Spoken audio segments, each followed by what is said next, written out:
Today I'm here with our old Fred. Old Fred, remember Yellow Submarine? He was Old in Yellow Fred, Submarine. that was You're very good. the captain of the submarine. He was, but very good. Good trivia. About I'm honored to be Old Fred. Oh, that's not a bad thing. But you were really... The blue meanies are coming.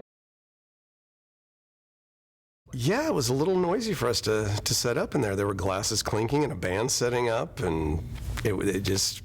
Our very kind neighbors here at the Napa River Inn allowed us this beautiful space, their ballroom, to come hang out in for a few minutes. Yeah, this is the Napa River Inn, which at one point in the 19th century was the historic Napa Mill, which is right here on the Napa River in downtown Napa. And this is the area that really, or the site, the mill, really allowed Napa to flourish as a town. I mean, it created commerce. There was shipping right outside on the river.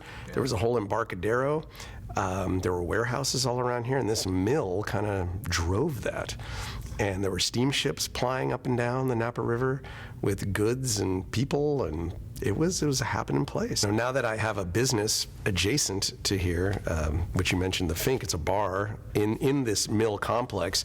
So I've been immersing myself in the history of this building and this neighborhood. I would like to see what it was like back then and really see, the stories that I've been hearing. I'd like to see them in real life. That would be exciting. Man, the story goes back a long time. I'll try to condense it, but really since I was very little, as long as I can remember, my folks have always let me taste whatever's on the table.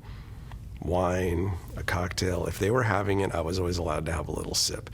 And, I don't remember my folks really having cocktails at the house when I was very little, but if we went out for a special event, a birthday or something like that, to a nice restaurant, they would order, my mom would get a little vodka gimlet, and I was always allowed to have a little sip, and I thought it tasted pretty good, So some of my early memories are of not having a cocktail, but a little taste of a cocktail at festive occasions, so I associated them with good times.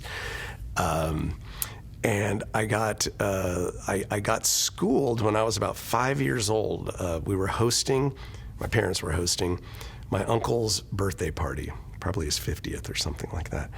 And I was in charge of just getting people drinks, little 5-year-old Judd. And someone asked for a beer. I think it was my uncle. So I got a glass out of the cupboard, I filled it with ice, I opened a can of beer and I poured it in. What did I know? I mean,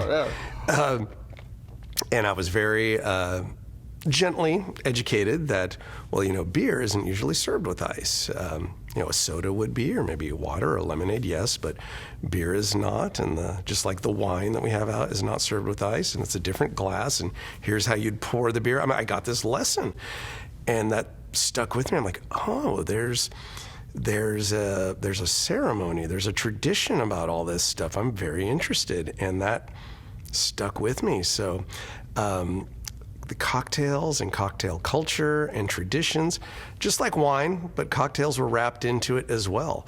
And I think it was in college when I really, really got the appreciation for fine cocktails. As strange as this may sound, see, I haven't had my drink yet today. I'm slurring my words. Well, we do have a drink off to the side. You can take a sip. Can I have a little sip of this? You don't mind? I mean, it's just been sitting here. Well, let's see if this helps.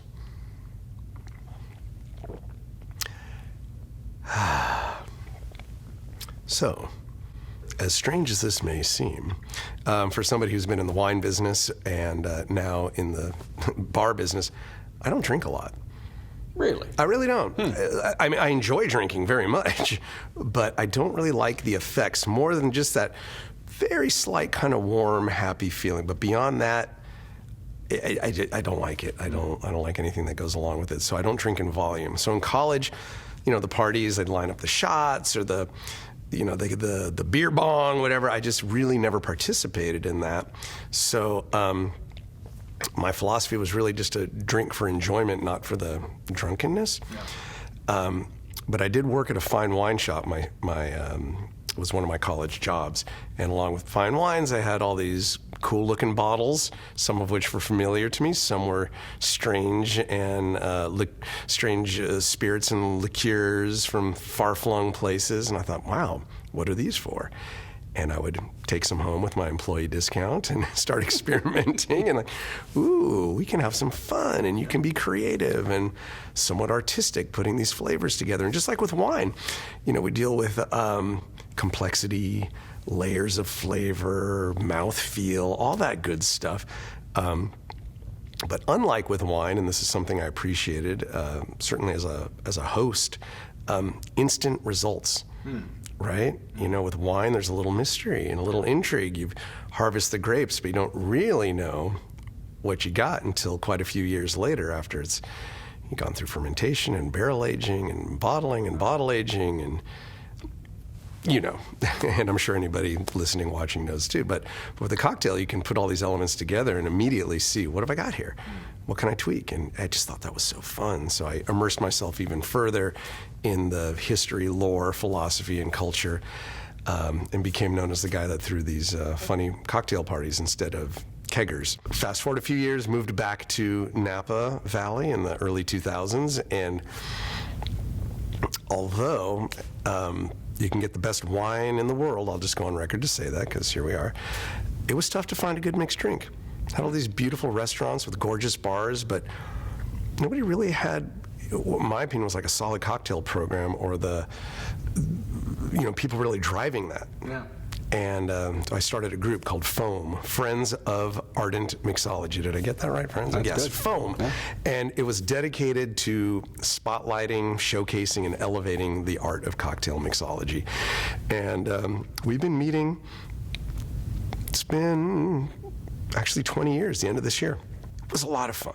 I've said that many times. Fun, educational, and built this slow ramp up to my opening this bar. That was not a short story. No. And there's more to it. I'm sure. But that's enough. Yeah. People, because of my reputation with that and just being in hospitality, and I would be approached to open a bar every year or so, at least once. Surprised. And I'd always say, no thanks, I got enough going on. But it happened again a few years ago, and I said thanks, but no thanks. But the more I thought about it, I was like, well, why not? I'm not getting any younger, and the winery, Judd's Hill, seems to be doing well, and we've got a really great crew, and I could devote my attention to something else at this point, and started looking around for places, and found this wonderful spot that was a great jazz club that I used to go to and enjoyed very much, but had been closed for a few years, and the folks here at the inn were very anxious, even though it wasn't on the market, but they were very pleased that I'd come knocking and wanted a bar concept, and it's been dreamy. Over at the winery, that's been going now, what year is this? 34 years. That's amazing. Judd's Hill, and the team there, most of them have not been with us for 34 years. Actually, I don't know if any of them have, but some of them have been with us for a long time. But it's a really great team.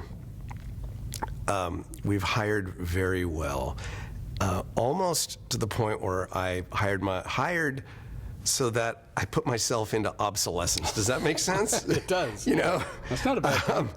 I go in and it seems like they're happy to see me, and which is nice to feel. But I go in and I very soon seem to have this feeling like they are ready for me to go. Like, we got this. You don't need to be here. And I still do a lot of admin and, of course, a lot of the hospitality work. And if there's special events and whatnot, I'm absolutely hands-on. But it almost hurts to say it. I'm not needed there. They don't need you anymore. I'm not needed. So they've been very understanding and seemingly accepting of my not complete absence, but not as much of a presence on the property as much as I had been with this new startup. And I had the whole team in for drinks shortly after we opened, and I said, this is the reason you haven't seen me in a while, and they seem to get it. And we do, we do support Judd's Hill at the bar. We have a couple of the wines on the list, God. and we also have a couple of our winemakers' private, his own projects. So, I throw love back that way as well, show support. And they do come in from time to time just for fun and have drinks and bring friends. And Where else can you walk in and be greeted by the logo?